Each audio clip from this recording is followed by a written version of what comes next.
This is going to be, as fast as I can, crash course on plasma membrane and cellular transport. So first, this is the plasma membrane. Not the cell, just the plasma membrane. These right here are the phospholipids. On the outside you have polar heads, and the inside you have nonpolar tails. This bilayer exists so this entire plasma membrane can exist in watery environments. This right here is the carbohydrate chain. Its function is to send chemical signals and help you to categorize a cell and give it characteristics. This right here is a transport protein. This is a membrane protein. These both contribute to selective permeability by allowing certain molecules in and certain molecules out, such as water and glucose coming in and CO2 and other waste leaving the cell. Right here, this is cholesterol. There is one here and one here. In a real plasma membrane, you'd have them all over. Their job is to make sure there's fluidity in the cell. So they're very important. Alright. Next, you have the process of diffusion. So this process in the plasma membrane would go through either these or through the actual cell itself. When the process of diffusion happens through either of these, it's called facilitated diffusion.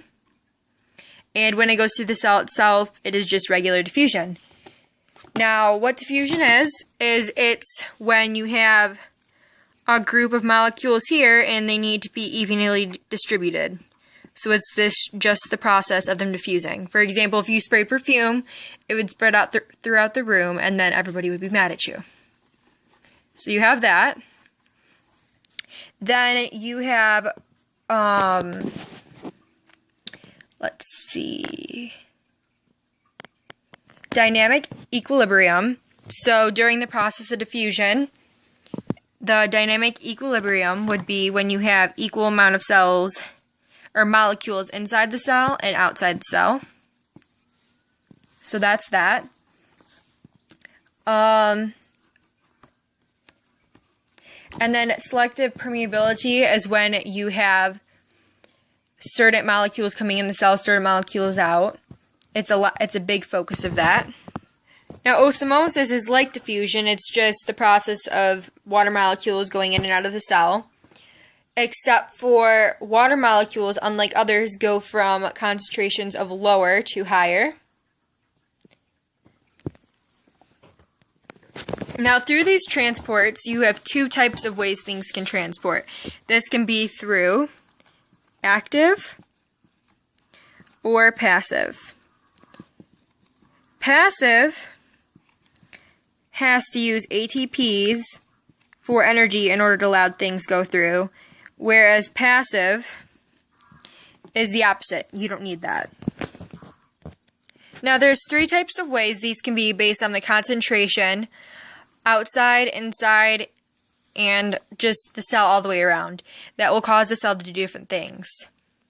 Right here, we have hypertonic, which is when you have more concentration outside the cell than the inside the cell. Therefore, the cell shrinks.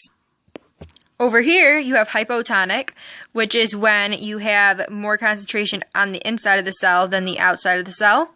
Therefore, the cell swells up. And then in the middle, you have isotonic. Isotonic is the dynamic equilibrium, where you have an equal concentration on the outside and in the inside, which is the healthy medium. When you have cells or molecules entering the cell, that would be called endocytosis. And when they leave the cell, that would be exocytosis, which is kind of irrelevant, but they are important terms to remember, so keep those in mind. And I think that's it. Thank you.